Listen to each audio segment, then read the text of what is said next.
एक proper test match की जो इनिंग नजर आएगी ना आपको कि एक बंदा स्ट्रोक कर रहा है, ट्राई मार रहा है, कवर ट्राई मार रहा है, कट मार रहा है। मराठी ने बहुत, जैसे शुभम गिल नहीं रुक रहे थे, ईशान किशन नहीं रुक रहे थे और उन्होंने उनको रोका और उनको विकेट कराई। लेकिन 10 रन तो कुछ खास बात करने को है ही नहीं बांग्लादेश की इनिंग में। तो जिस तरह उन्होंने बेकार बैटिंग की, शमीम हुसैन 4 गेंदों पर उन्होंने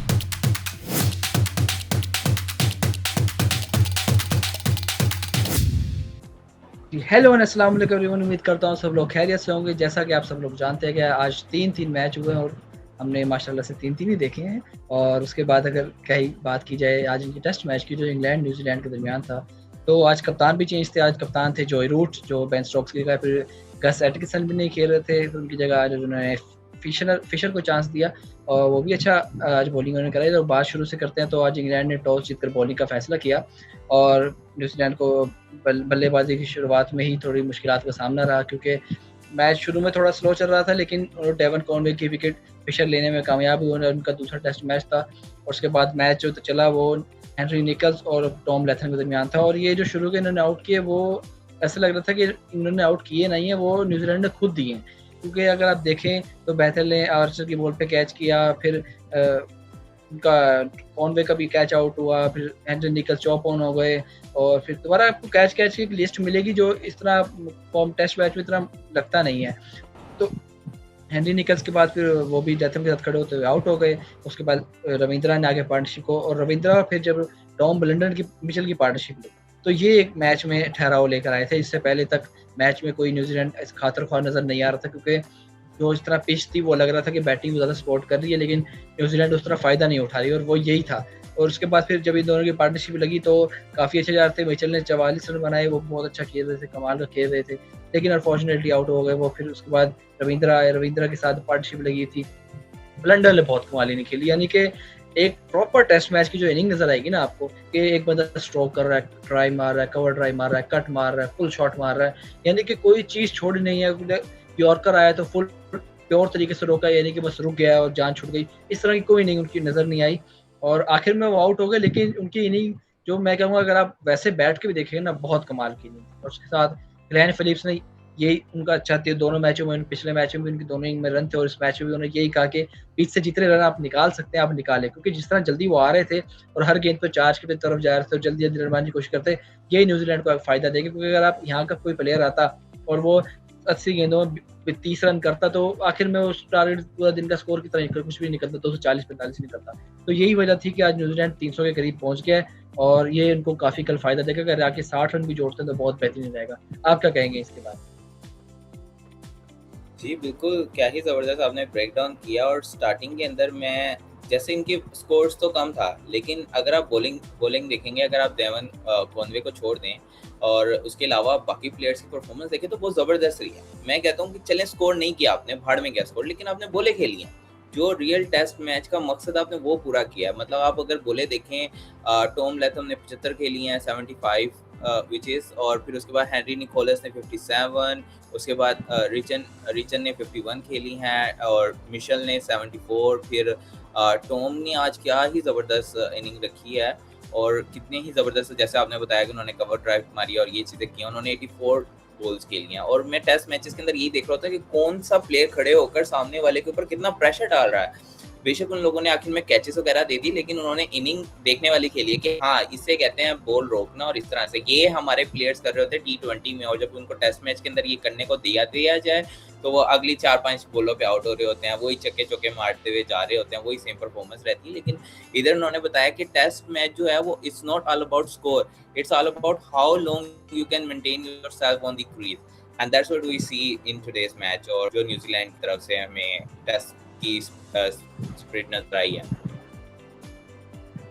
ये बिल्कुल, क्योंकि कमाल की अपने बात की, टेस्ट मैच होता ही है कि किस बंदे में कितना जान है, उसके घुटनों में कितना पानी है कि वो आके अपनी गेम को आगे चला सकता है। और यही बात है कि जो T20 में हमारे प्लेयर टेस्ट चला रहे थे, टेस्ट में उनसे चलता ही कुछ नहीं है, तो ये ऐसा ही है। और उसके बाद आर्चर की बात की जाए तो अच्छे 19 ओवर उन्होंने घेरे, 140 की स्पीड पे थे, एवरेज अगर निकाले जाए तो 58 रन उन्होंने खाए, 1 विकेट उन्होंने ली। तो टॉम लैथम की जो ओपनर आए थे उनके, उसके बाद फिशर जो आज अपना दूसरा मैच खेल रहे थे, इन्होंने लेंथ लाइन लेंथ की बहुत कमाल थी, क्योंकि हमारे जो भी नया कोई प्लेयर आता है तो वो इस तरह की, जैसे आज फिशर ने स्टार्ट दिया, क्योंकि काफ़ी प्रेशर भी था।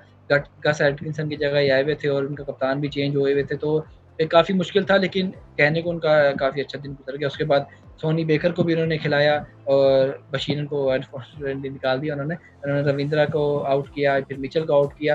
तो आज काफ़ी अच्छा अटैक नज़र आया। सारों ने 16-16 ओवर गेंदे, उसके बाद हैरी ब्रूक ने भी 3 ओवर कराए, जो आमतौर पर कराते नहीं है वैसे।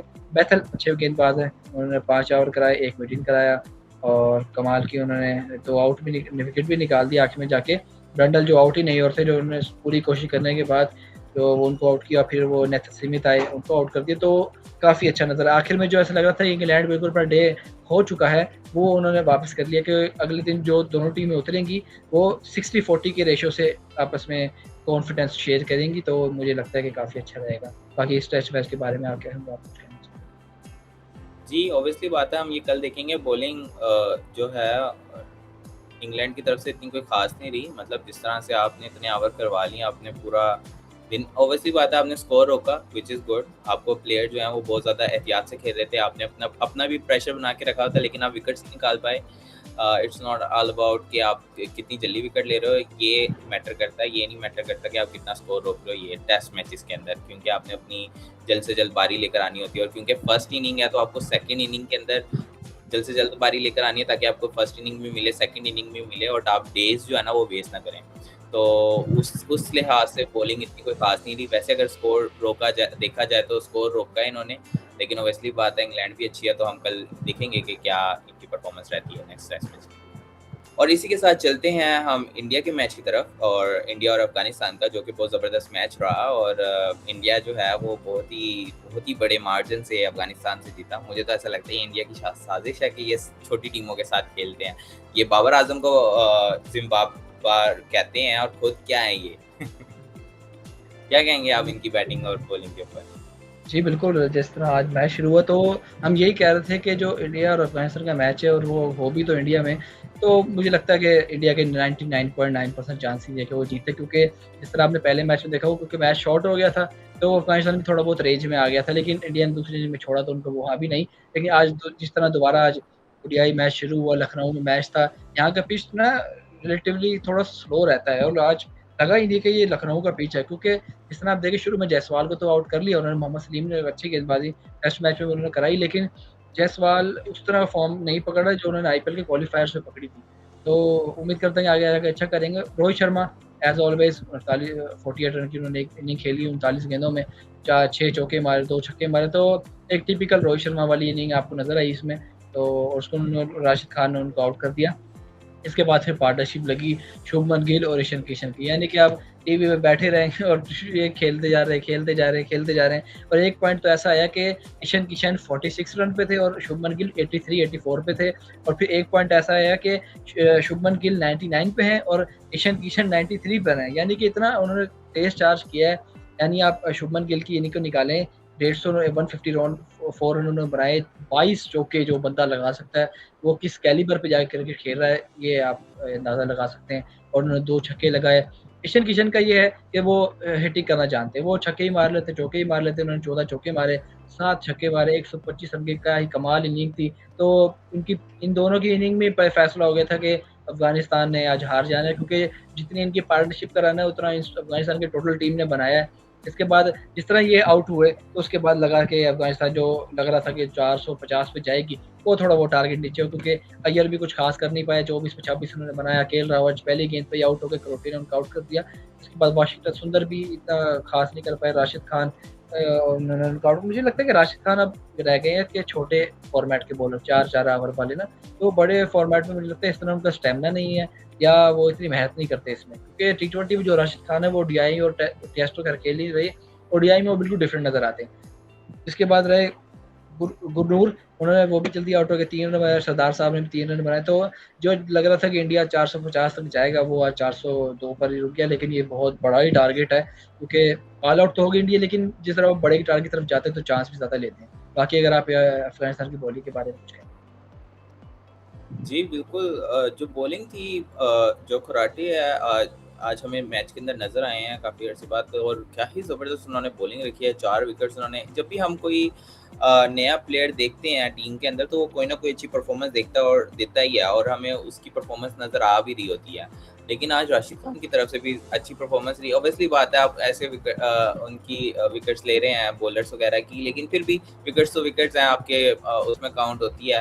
अदरवाइज़ अगर हम वैसे देखें तो कराटे ने बहुत, जैसे शुभम गिल नहीं रुक रहे थे, ईशान किशन नहीं रुक रहे थे, और उन्होंने उनको रोका और उनको विकेट कराई, लेकिन वो ऑलरेडी इतना बड़ा डैमेज कर चुके थे अफगानिस्तान को। जैसे आपने बात की कि जब आपका इतना स्कोर हो जाए तो वैसे ही आप जो है ना होप हार जाते हैं, और इतना तो वो टोटल नहीं कर सके जितना शुभम गिल और ईशान किशन ने मिलकर बनाया था। ऑब्वियसली बात है अफगानिस्तान ने वही था, लेकिन ऑब्वियसली बात है ये जो स्कोर था ये वनडे का स्कोर था, और इतना स्कोर पड़ जाता है, ये that is what this score looks like in one-days. और ये जो हमें पीछे वनडेज जो हो रहे हैं वनडे, उनमें नज़र नहीं आ रहा। लेकिन यहाँ पर हमें देखा कि इंडिया ने दिखाया कि भाई ये वनडे, क्योंकि अफगानिस्तान हल्की टीम तो नहीं है, अफगानिस्तान इंटरनेशनल टीम है, और वो है, मतलब मैंने स्टार्टिंग में बात की कि भाई बाबर आजम को जिम्बाब्वे, वो जिम्बाब्वे भी अच्छी टीम है, ये भी अच्छी टीम है, बट क्या है कि आप थोड़े से एजिस पे हो। लेकिन ये कि चलो ठीक है, एटलीस्ट आप क्रिकेट को क्रिकेट समझ के तो खेल रहे हो, जो क्रिकेट की एक रिस्पेक्ट है, जिस चीज़ के ऊपर वो बनाई गई है वो चीज़ तो पूरी कर रहे हो, तो ये एक अच्छी बात है। जी, बिल्कुल, क्या ही खूबसूरत बात की आपने। और अगर इसके साथ अफ़गानिस्तान की बात की जाए तो मुझे लग रहा था कि अफ़गानिस्तान थोड़ा बहुत अच्छा करेगा शुरू में, क्योंकि रहमानुल्लाह गुरबाज जिस तरह शुरू में स्टार्ट हुए थे, 33 गेंदों पे 41 रन, 7 चौके लगाने शुरू किए और 1 छक्का लगाया, तो लग रहा था कि इस तरह कोई बड़ी टीम चेस करने की तरफ आ रही है। लेकिन उसी वही बात रह गई फिर बाद में, फिर इब्राहिम ज़दरान 21 पे चले गए, क्योंकि जब आप 402 रन का टारगेट चेस कर रहे होते हैं ना, तो आपने ये नहीं देखना होता कि आपका 1 ओवर चला है, 2 चला। उसमें सारों ने ही परफ़ॉर्म करना होता है। क्योंकि अगर आप एक तरफ 1-2 प्लेयर की इनिंग लेंगे तो आप इंडिया बड़ी इतनी टीम तो है नहीं।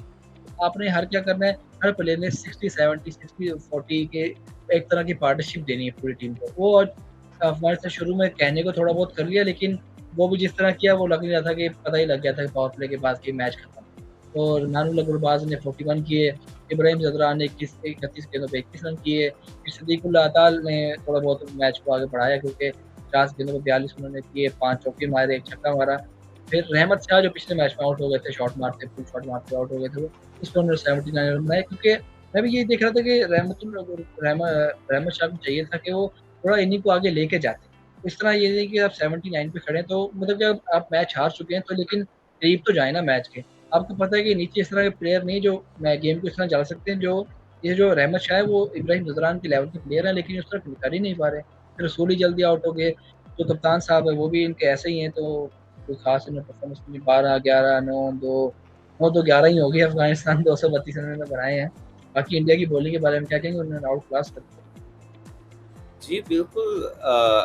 वैसे अफ़गानिस्तान की बैटिंग अगर देखी जाए तो स्टार्टिंग के अंदर लग रहा था कि शायद ये अच्छा चेस कर लेंगे, मतलब एक कहते हैं ना लड़के हारे उस तरह का मैच हमें देखने को मिलेगा जिस तरह का इनका टॉप ऑर्डर चल रहा था, बट मिडल ऑर्डर और लोअर ऑर्डर तो इनका बिल्कुल फेल रहा है, और वो इसलिए रहा है क्योंकि जो इंडिया ने अपने न्यू बॉलर्स के लाए हैं उनकी स्ट्रेटेजीज टोटली डिफरेंट थी। जिस तरह से बराड़ थे, सिंह थे, उन्होंने जिस तरह से बॉलिंग रखी है, जिस तरह से उन्होंने बॉलिंग अटैक रखा है, उन्होंने उनको समझने का मौका ही नहीं दिया। जब तक उनके जैसे प्रिंस यादव और पुराने बॉलर्स चल रहे थे वो स्कोर दे रहे थे, और मतलब उनसे इतनी विकेट्स नहीं निकल रही थी। हालांकि यादव ने 2 ली और फिर बाकी जो है सुंदर ने 1 ली, लेकिन वो आप कह लें कि बेसिक विकेट्स हैं, लेकिन जो मतलब कह लें बड़ी विकेट्स हैं जिस तरह से बड़े प्लेयर्स की हैं, तो वो हमने देखी कि जो है इनके जो नए प्लेयर्स हैं वो ले रहे हैं। और मुझे ऐसा लगता है कि ऑब्वियसली बात है न्यू टैलेंट को चांस देना चाहिए, उनको क्लास ए के जो मैचेस हैं वो खिलाकर चांस देना चाहिए, ताकि ये हो कि उनका इतना ज़्यादा स्टैट्स नहीं होता और प्लेयर्स ना उनको ईजी लेकर खेल रहे होते हैं कि यार ये तो अभी अभी आया है, इसको हम ईजिली कंट्रोल कर लेंगे, लेकिन वहीं पर ही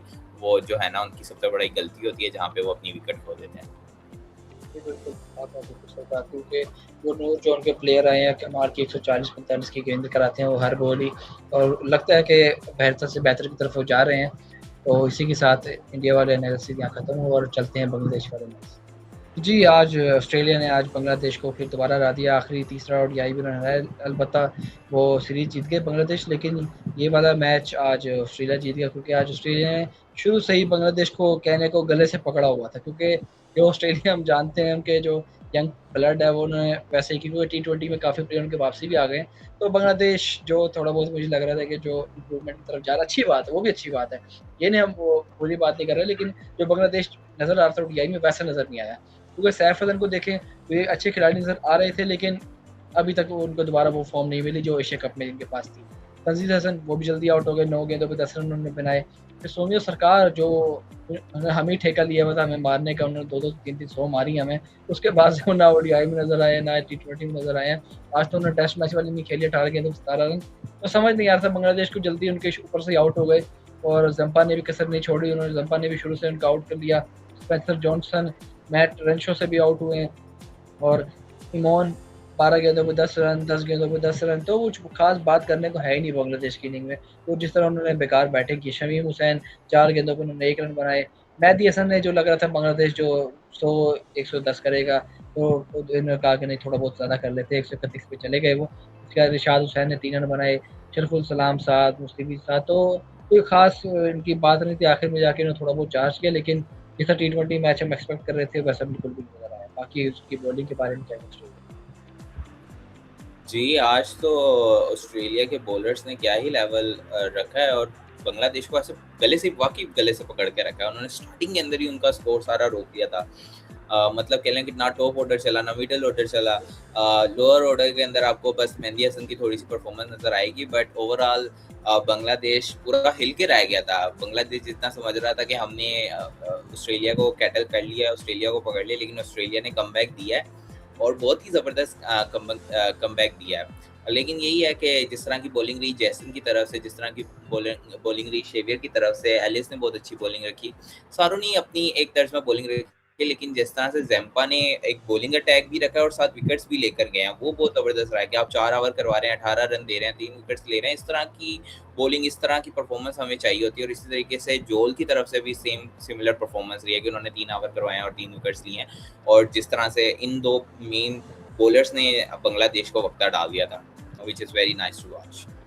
ये बिल्कुल ऐसे और शुरुआत हुए मिचेल मार्श वापसी आए जो नी इंजरी की वजह से पाकिस्तान वाली इनिंग भी नहीं खेल सके थे, तो अब वो दोबारा T20 में वापसी हैं, कप्तान है। आज थोड़ा बहुत वापसी हैं तो खास इतना कर नहीं पाया। अच्छा लगा था, बल्ले पे गेंद आ रहा था, लेकिन पीछे शॉट मारते हुए पीछे आउट हो गई है। और 14 गेंद पे उन्होंने 13 रन बनाए थे। इंग्लिश ये भी पीछे की तरफ शॉट मार, रैम शॉट मारे थे, एक जो रिवर्स के तौर पे मारते हैं, वो उस पर बोल्ड हो गई शरफुल इस्लाम से। उसके बाद कूपर कॉन्ट्री आखिरी मैच में 150 किया, वही फॉर्म कंटिन्यू की। जहाँ बल्ला रख रहे थे, बॉल जा रही थी, 27 गेंदों पे 47 रन, कमाल की बेहतरीन इनिंग। 4 चौके मारे, 3 छक्के मारे। तो इन्होंने जो थोड़ा बहुत बांग्लादेश को लग रहा था कि हम क्या पता मैच को आगे ले जाएंगे, वो रमा की इन्होंने कार्ड खत्म कर दी। टिम डेविड आते इन्होंने छक्का तो मारा था, लेकिन उसके बाद थोड़ा बहुत स्लो हो गए थे। फिर एक बाद में इन्होंने एक और छक्का मारा, तो उस तरह इन्हीं को चला नहीं सके। क्योंकि अगर कोई फिनिशर चौथे नंबर पे आ रहा है, मेरा मानना तो ये है कि वो मैच फिनिश करके जाए। और 131 132 वाला मैच तो लाजमन उसको चाहिए कि वो फिनिश करे, वरना वो टीम में इस तरह कंट्रीब्यूट नहीं कर रहा, मेरा मानना तो ये है। और उसके बाद मैट रेनशो 28 गेंदें वो पी के इसके मैच को थोड़ा बहुत मसला पड़ गया था कि यार बांग्लादेश दोबारा गेम में आ रहा है। तो उन्होंने 18 रन बनाए, फिर निखिल चौधरी ने फिर मैच को थोड़ा बहुत संभाला और आहिस्ता आहिस्ता करते रन बॉल करके वो आगे ले गए मैच को। और फिर जोहल ने 6 गेंदों पे 7, फिर बाटलर ने चौका लगा के एक बॉल पे 4 रन बनाए। तो एक अच्छा नज़र आ रहा था मैच, तो आखिर में जाके जो फंसा। लेकिन ऑस्ट्रेलिया को थोड़ा मैच ही जल्दी शुरू खत्म कर, जैसी बॉलिंग थी उस तरह की बैटिंग दरमियान में उनसे हो नहीं पाई। बाकी अगर आप इनकी बॉलिंग के बारे में जी, बिल्कुल। जो बांग्लादेश है उन्होंने अपनी स्टार्टिंग के अंदर बॉलिंग बहुत अच्छी रखी है और टाइट रखी है। मतलब पावर प्ले में जिस तरह से उन्होंने पकड़ा उनको, और मैच मतलब ऐसे हो रहा था, कुछ कभी मैच ऑस्ट्रेलिया की तरफ जाता था, कभी मैच बांग्लादेश की तरफ जाता था। और मेरे ख्याल में इस तरह के T20 मैचेस देखने में मज़ा आता है। मतलब आपका एक तो लो टारगेट है और सेकेंडली सामने वाली टीम भी कोई अच्छा परफॉर्म नहीं कर रही। मतलब ऑस्ट्रेलिया को चाहिए था कि ये पहले कोई 10 ओवर या 11 ओवरों में करते, लेकिन ऑब्वियसली बात है जब आपका इतना कम टारगेट होता है तो आप कोशिश करते हैं कि आप इसको थोड़ा सा रोक के खेलें, आपके पास बॉलें ज़्यादा हैं, स्कोर कम है, तो विकेट्स ना दें। लेकिन हमने देखा कि अनफॉर्चुनेटली विकेट्स जो थी ऑस्ट्रेलिया वालों की गिर रही थी। और ये वाला एक क्रेडिट था बांग्लादेश को कि बांग्लादेश ने मैच फंसा लिया था और 18 ओवरों में जाकर आप इतना स्कोर कर रहे हो, which is not good for the team just like Australia. तो ये वाला सीन था। लेकिन ये था कि अगर हम बांग्लादेश की बॉलिंग का ब्रेक डाउन करें तो शफीउल इस्लाम ने 22 रन खाए हैं, अब कोई इतनी कोई ख़ास बॉलिंग नहीं रही है, 1 विकेट लिया और आप 22 रन दे रहे हो, कोई जो है वो नहीं है। और उसके बाद जो मेहदी हसन है, बैटिंग के अंदर उन्होंने अच्छा परफॉर्म किया, लेकिन उसी की कसर उन्होंने अपनी बॉलिंग में निकाल दी।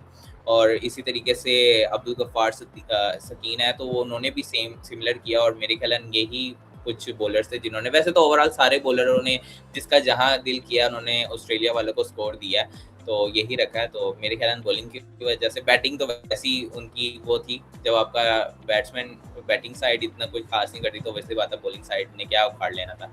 तो लेकिन ये था कि मैच अच्छा था, लड़के हारने वाला मैच था, और इसी तरह के मैच मुझे देखना पसंद है, तो अच्छा रहा है बांग्लादेश की तरफ से भी ओवरऑल।